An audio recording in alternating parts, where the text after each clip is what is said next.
الحمد لله الذي خلق كل شيء بقدر وغفر ذنوب المستغفرين لا سيما بسهر. أما بعد فأعوذ بالله من الشيطان الرجيم. بسم الله الرحمن الرحيم.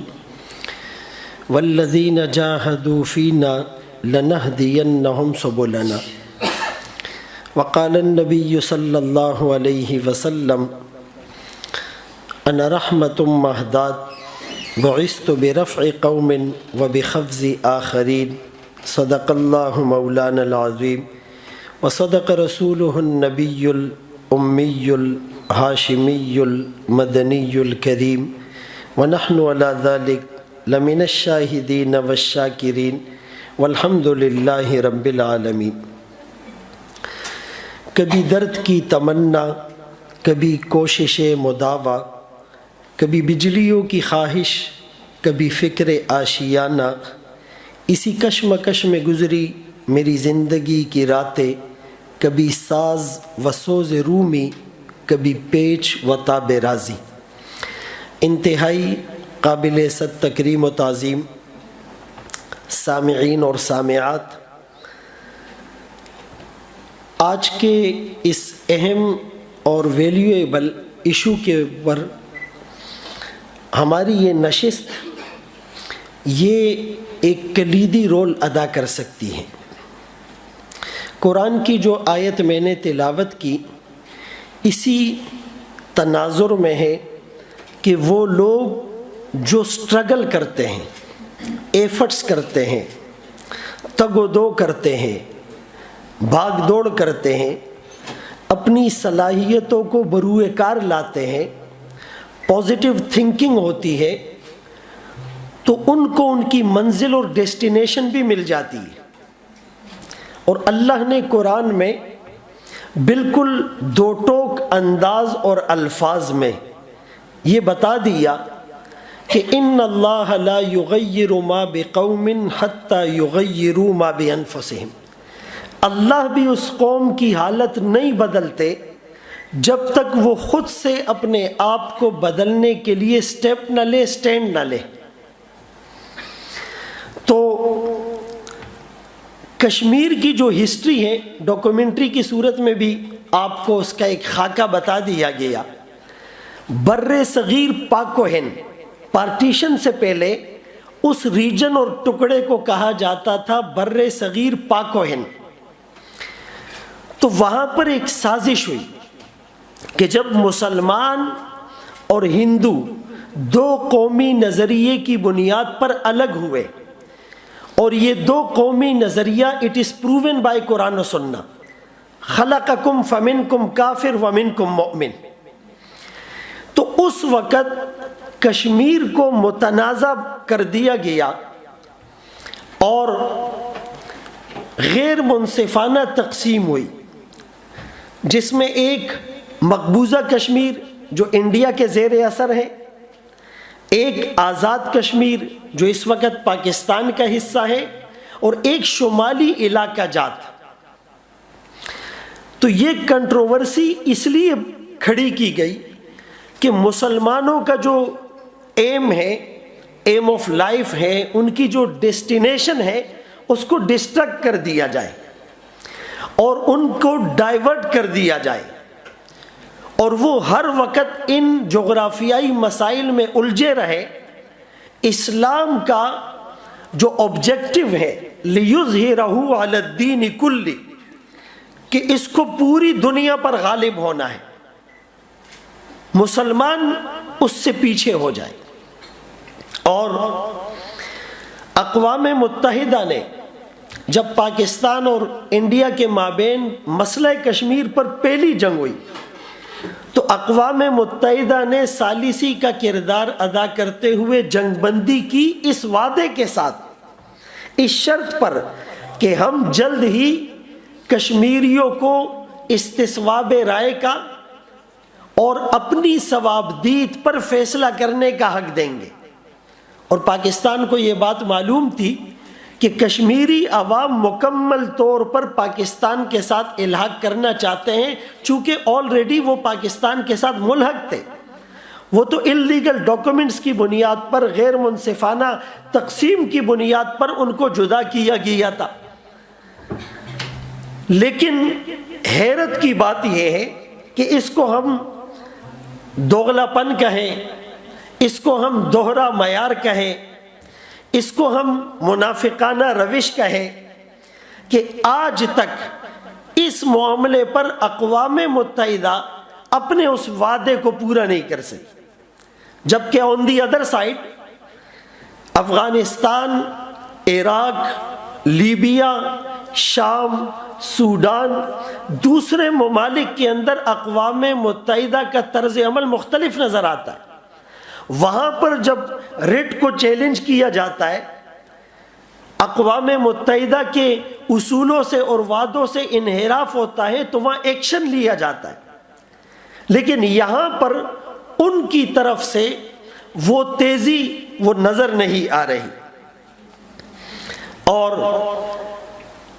ایک موقع پر جب جنیوا میں انسانی حقوق کمیشن کے اندر پاکستان نے کشمیر کے حوالے سے ایک قرارداد پیش کرنے کی کوشش کی اور تحریک چلائی کہ بھائی ہم مسلم ممالک انکلوڈنگ نان مسلم ممالک کو بھی اعتماد میں لے اور وہ مسئلہ کشمیر پر پاکستان کے موقف کی حمایت کرے اور ورلڈ وائڈ انڈیا کے اوپر پریشر کو ڈیولپ کیا جائے. تو اس موقع پر ایران اور چائنا نے پاکستان کو یہ مشورہ دیا کہ آپ اپنی قرارداد واپس لے لیں. ووٹنگ سے پہلے ہی وہ واپس لے لی گئی. اچھا، بعض لوگوں نے اس کو کرٹیسائز کیا کہ اگر یہ قرارداد واپس نہ لیتے تو پوری دنیا میں انڈیا کے خلاف ایک پیراڈائم اور ایک نیریٹو اور بیانیہ ہو جاتا.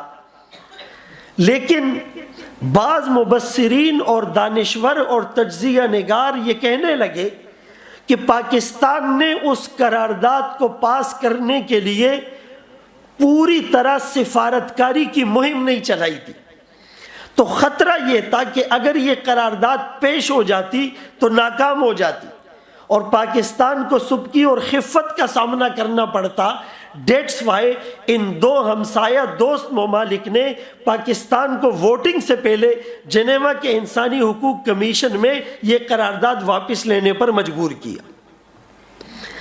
اب ایک نقطہ یہاں پر یہ بھی ہے، اگر ہم ویریس اسپیکٹ سے دیکھیں، کہ امریکہ اور بعض سپر طاقتوں نے کشمیر کے وہ جو دو آپشن تھے کہ یا پاکستان کے ساتھ الحاق ہو یا انڈیا کے ساتھ، ان کی ثوابدید اور استصواب رائے کے اوپر ان کو چھوڑ دیا جائے. اس کے علاوہ تھرڈ آپشن نکالا، اور وہ تھرڈ آپشن یہ تھا کہ یہ نہ پاکستان کو ملے نہ انڈیا کو ملے، یہ ایک الگ انڈیویجول اسٹیٹ کے طور پر سامنے آئے. اور امریکہ کی پالیسی یہ تھی کہ وہ چائنا اور پاکستان اور ایران اور دیگر ممالک کو کنٹرول میں رکھنے کے لیے، سرویلنس اور ویجیلنس کے لیے یہاں پر اپنا ایک اڈا قائم کرے گا. اسی طرح چائنا وہ بھی سپر پاور بننے کے خواب دیکھ رہا تھا. تو یہ جو عالمی برادری کی ایک جنگ تھی، اس جنگ کی نظر بھی اس مسئلے کو کرنے کی کوشش کی جا رہی ہے، جس کو تھرڈ آپشن کا نام دیا جا رہا ہے. اور ظاہر ہے کہ یہ ان لاکھوں مجاہدین جس میں نہتے عوام بھی شامل ہیں، بچے بھی شامل ہیں، عورتیں بھی شامل ہیں، ان کے ساتھ اور ان کے خون کے ساتھ غداری ہوگی اگر ہم اس معاملے پر کوئی کمپرومائز کرتے ہیں یا اپنے موقف سے پیچھے ہٹتے ہیں. بہرحال اب مسئلے کا سولوشن کیا ہے؟ یہ تو مختصر سا میں نے آپ کے سامنے ریکارڈڈ ہسٹری یا خاکہ رکھ دیا. یہ دور ہے سافٹ پاور کا، اور سافٹ پاور کی اصطلاح 90s میں جوزف نائیو نے ایجاد کی تھی. یہ مطالعاتی انتشار اور سٹڈی ڈسٹرکشن کا دور ہے کہ اب مسلمانوں کو زج کرنے کے لیے یا کسی پر اپنا بیانیہ مسلط کرنے کے لیے ہمیں اسلحے کی ضرورت نہیں ہوگی.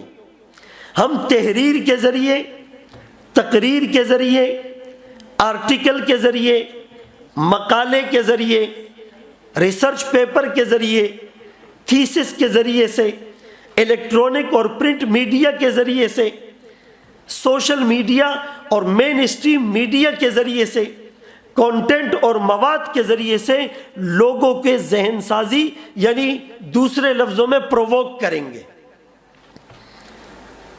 اور ظاہر سی بات ہے کہ اگر ہم 1923 سے دیکھیں، وہ والٹ ڈزنی ہو، وہ ٹائم وارنر ہو، وہ پیرامائنٹ ہو، وہ نیوز کارپوریشن ہو، وہ سونی ہو، وہ ریسرچ اینڈ ڈیولپمنٹ کے دیگر ادارے ہوں، وہ AFP امریکن فار پراسپیرٹی 2004 میں جو بنا، ان تمام کی روشنی میں ہم اس نتیجے پر پہنچ گئے کہ ہمارے یہ جو ینگسٹر ہیں، یوتھ ہیں، یہ جو انٹیلیکچول ہیں، یہ جو کی پرفارمر بنتے ہیں اور کلیدی عہدوں پر براجماع ہو کر اپنا ایک اچھا خاصا اثر و رسوخ رکھ سکتے ہیں، ان کے اذہان کو ڈائیورٹ کیا جائے اور اسلام کے جو اساسی احکامات ہیں، جس میں ایک جہاد شامل ہے، اس سے لوگوں کو بدظن کر دو، لوگوں کو متنفر کر دو. یعنی پارٹیشن کے وقت وہ جہاد ہی تو تھا. آزاد کشمیر کا حصہ جو ہم نے حاصل کیا وہ جہاد ہی تو تھا. رسول اللہ صلی اللہ علیہ وسلم نے طبقات ابن سعد کے مطابق 27 یا 29 مرتبہ خود اسلحہ زیب تن کر کے میدان میں اترنا اور صحابہ کو لیڈ کرنا، اور 55 مرتبہ صحابہ کی تشکیلیں کر کے ان کو روانہ کرنا، جس کو سرایا کہا جاتا ہے. وہ جو ایک بنیادی ایلیمنٹ تھا اسلام کا، بنیادی پلر اور ستون تھا، آج اس جہاد کا نام دور کی بات اس کے جیم سے بھی لوگوں کو ڈرایا جا رہا ہے. اور کچھ لوگ سفارتکاری اور ڈائیلاگ اور ٹیبل ٹاک اور نیگوسیشن، وہ اس کے اہل نہیں ہوتے. یعنی یہ تو ہم آرام سے اپنے گھروں میں بیٹھے ہوئے، ہماری تعلیم میں کوئی رکاوٹ نہیں، ہمارے کھانے پینے میں، سونے جاگنے میں، چلنے پھرنے میں، اوڑھنے بچھونے میں، معاشرت اور معیشت میں کوئی رکاوٹ نہیں. ہمارے بچے مزے کی نیند سوتے ہیں اور اپنی تفریح کرتے ہیں. لیکن اگر ہم آپ کو اس جگہ پر اپنے آپ کو رکھ کر دیکھیں کہ کشمیری عوام کے ساتھ کیا ہوا اور کیا ہو رہا ہے، اور آگے بھی مستقبل میں انہیں کوئی امید کی کرن نظر نہیں آ رہی. صرف یہ کہنا کہ ہم آپ کے ساتھ ہیں، ہم آپ کے ساتھ کھڑے ہوئے، ہم آپ کے بھائی ہیں، کیا یہ کافی ہوگا؟ ہم آپ کے بھائی ہیں یا ہم خاموش تماشائی ہیں؟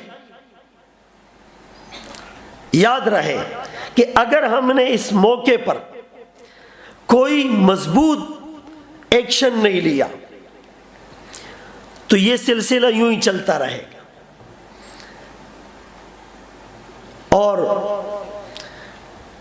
جیسے میں نے عرض کیا تھا کہ یہ میڈیا کی جنگ ہے، تو میڈیا پر بھی سفارتکاری کے ذریعے سے مہم کو چلانا ہے. وہ سیاسی اور کسی دوسری مصلحت کی بنیاد پر ہم جو حق بات نہیں کرتے ہیں یا اس سے پسپائی اختیار کرتے ہیں، تو یہ بھی ان کے کوس کو نقصان پہنچانے والی بات ہے. اس پر بھی ہمیں ایک بھرپور ایکشن لینا چاہیے اور ایک بیانیہ کھڑا کرنا چاہیے. غزوہ خندق کے موقع پر جب رسول اللہ صلی اللہ علیہ وسلم کی جامع اور مربوط اور منظم اور ویل آرگنائزڈ اور ورٹیکل الائنڈ ایلیمنٹس والی حکمت عملی کی بنیاد پر مشرکین مکہ کو بھاگنا پڑا اور ان کے خیمے اکھڑ گئے اور ان کی ہمت جواب دے گئی اور ان کے حوصلے پست ہو گئے اور شکست فاشت پر وہ مجبور ہو گئے، تو اس وقت رسول اللہ صلی اللہ علیہ وسلم نے ایک جملہ کہا تھا کہ اب ان فیوچر ہمیں ان کافروں کو مارنے کے لیے شاید میدانوں میں نہ اترنا پڑے، اب میڈیا کے ذریعے سے ہم ان کا مقابلہ کریں گے. آپ کو حیرت ہوگی اس زمانے میں میڈیا کہاں سے آ گیا. اس زمانے کا میڈیا شعر و شاعری تھا۔ بنو تمیم ایک بڑا قبیلہ ہے، اور آپ کی نالج میں یہ بات شاید نہ ہو کہ وہ کیوں مسلمان ہوا، کیسے مسلمان ہوا۔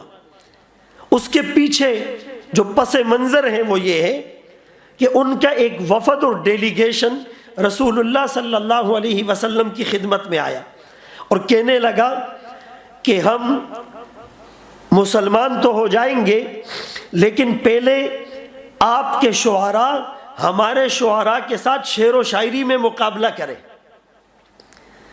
پھر اس کے بعد آپ کے خطیب ہمارے خطیب اور خطباء کے ساتھ تقریر اور فن خطابت کے اندر مقابلہ کریں۔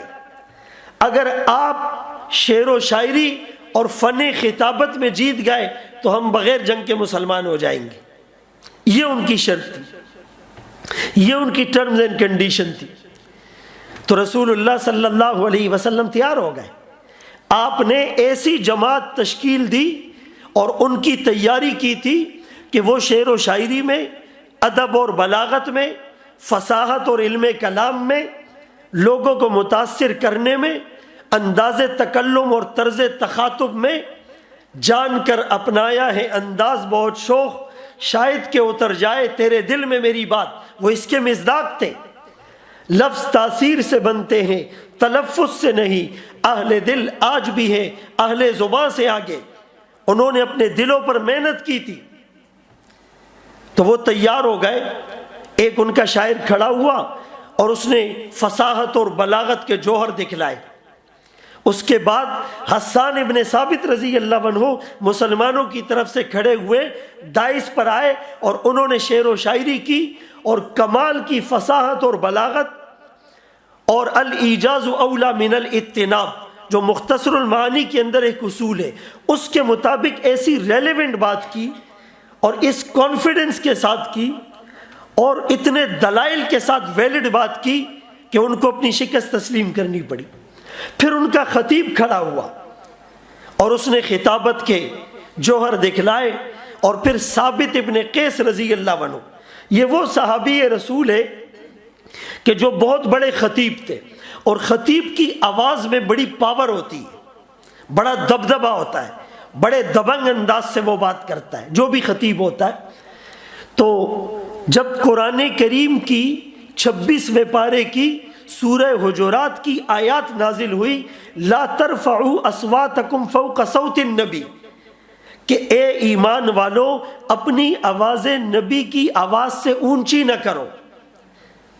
کہیں بے خیالی میں اگر تمہاری آواز اونچی ہو گئی تو تمہارے اعمال ضائع ہو جائیں گے۔ اب جب یہ آیت نازل ہوئی تو یہ اپنے گھر میں دروازہ بند کر کے بیٹھ گئے، محبوس ہو گئے۔ کچھ دن کے بعد اللہ کے رسول صلی اللہ علیہ وسلم نے صحابہ سے پوچھا، ثابت نظر نہیں آ رہے؟ آپ کو اپنے شاگردوں کی فکر تھی۔ فجر کی نماز کے بعد آپ فرض پڑھا کے اپنا رخ مقتدیوں کی طرف کرتے تھے۔ آج بھی خواتین کو تو اندازہ نہیں، بلکہ میڈیا پہ تو آپ کو بھی دکھتا ہے کہ جب فجر کی نماز امام پڑھاتا ہے تو وہ اپنا رخ مقتدیوں کی طرف کرتا ہے۔ اس میں کیا حکمت ہے؟ آپ صلی اللہ علیہ وسلم انگیج رہتے تھے، چہروں سے پڑھ لیتے تھے کون موجود ہے کون غائب ہے، کس کے چہرے پر اداسی ہے، کون بیمار نظر آ رہا ہے، کون نیا مہمان آیا ہے، اور پھر باقاعدہ پوچھتے تھے فلاں نظر نہیں آیا، فلاں سفر سے کب آیا، کون بیمار ہے، کون مفلوک الحال ہے، کون تنگ دست اور پریشان ہے، کون فاقہ کشی کا شکار ہے۔ وہ جو جماعت نکلی تھی وہ پہنچ گئی، جو جماعت واپس آنی تھی وہ آ چکی، پوری طرح جس کو ہم ورلڈلی وزڈم کہتے ہیں، حالات پر نگاہ تھی۔ اللہ کے رسول صلی اللہ علیہ وسلم کی 6 خصوصیات ایسی ہیں جو کسی دوسرے نبی کو حاصل نہیں۔ فضلت علی الانبیاء بست، due to limitation of time I will just touch on prophecy۔ میں 6 چیزیں نہیں بیان کروں گا، ایک اشارہ دے رہا ہوں۔ اس میں آقا کی ایک صفت کیا تھی کہ 1 مہینے کے ڈسٹینس سے کافر کے دل پر آپ کا روب ڈال دیا گیا۔ اچھا اس زمانے میں دنیا کے آخری کونے تک پہنچنے میں 1 مہینہ لگتا تھا، جہاز نہیں تھے، روڈ نہیں تھے، مواصلات کے ذرائع نہیں تھے. تو دنیا کے آخری کونے میں بیٹھا ہوا کافر وہ مسلمانوں سے ڈر رہا ہے. کیوں؟ آپ کو ان کی حکمت عملی کا پتہ تھا، مین پاور کا پتہ تھا، ان کے ریسورسز کا پتہ تھا، ان کے ویپنز اور اسلحے کا پتہ تھا، ان کی اس زمانے کی ٹیکنالوجی کا پتہ تھا. آپ باقاعدہ صحابہ کو بیچ کر معلومات لیتے تھے. ایسے نہیں کہ ایک مسلمان کو پتہ ہی نہ ہو. آج ہمارے بہت سے نوجوانوں کو جو 7.5-8 گھنٹے موبائل دیکھتے، ایک سروے کے مطابق لوگ 23 مرتبہ 23 ٹائمز وہ موبائل کو پکڑتے، اور 7 گھنٹے یا 8 گھنٹے لوگ اسکرین کو دیکھتے. اس میں ہم سب شامل ہیں. اگر واٹس ایپ کا لاسٹ سین دیکھیں تو 5 منٹس اگو، میرا موبائل بھی دیکھیں گے شاید 5 منٹس اگو آئے گا. لیکن قرآن کا لاسٹ سین لاسٹ رمضان نظر آئے گا. یہ تو ہماری بانڈنگ ہے، یہ تو ہماری قرآن کے ساتھ اٹیچمنٹ ہے. ایک دور تھا کہ لوگوں کا قرآن سے تعلق اینکر آف دی شپ، مضبوط لنگر کی طرح ہوتا تھا جس سے بحری جہاز کو باندھا جاتا ہے، وہ اتنا موٹا رسہ ہوتا ہے. اقبال نے کہا صفحہ دہر سے باطل کو مٹایا کس نے، نوع انسانی کو غلامی سے چھڑایا کس نے، تیرے کعبے کو جبینوں سے بسایا کس نے، تیرے قرآن کو سینوں سے لگایا کس نے، تھے تو وہ آباد تمہارے ہی مگر تم کیا ہو، ہاتھ پر ہاتھ درے منتظر فردا ہو. ہر کوئی مست میں شراب کو کہتے، ہر کوئی مست میں ذوق تن آسانی ہے، تم مسلمہ ہو یہ انداز مسلمانی ہے. حیدری فقر ہے نہ دولت عثمانی ہے، تم کو اسلاف سے کیا نسبت روحانی ہے. وہ معزز تھے زمانے میں مسلمہ ہو کر، تم خار ہوئے تارک قرآن ہو کر. قرآن کو ہم نے چھوڑ دیا. تو کہنے کا مقصد کہ فیس بک، یوٹیوب، موبائل، انسٹا، گوگل، ٹک ٹاک وغیرہ وغیرہ، اس کے ساتھ ہماری اٹیچمنٹ کتنی ہے. لیکن اس سے انفارمیٹو اور ریلیونٹ باتیں کون لیتا ہے؟ ہم ادھر ادھر کی چیزیں دیکھ رہے ہوتے، ڈرامے بھی دیکھ رہے ہیں، فلمیں بھی دیکھ رہے ہیں، پرینک بھی دیکھ رہے ہیں، ویلاگ بھی دیکھ رہے ہیں. کشمیر کے مسئلے پر، غزہ اور فلسطین کے مسئلے پر امت مسلمہ 57 یا 58 اسلامک کنٹریز ہے، ان کے اندر کیا حالات ہیں.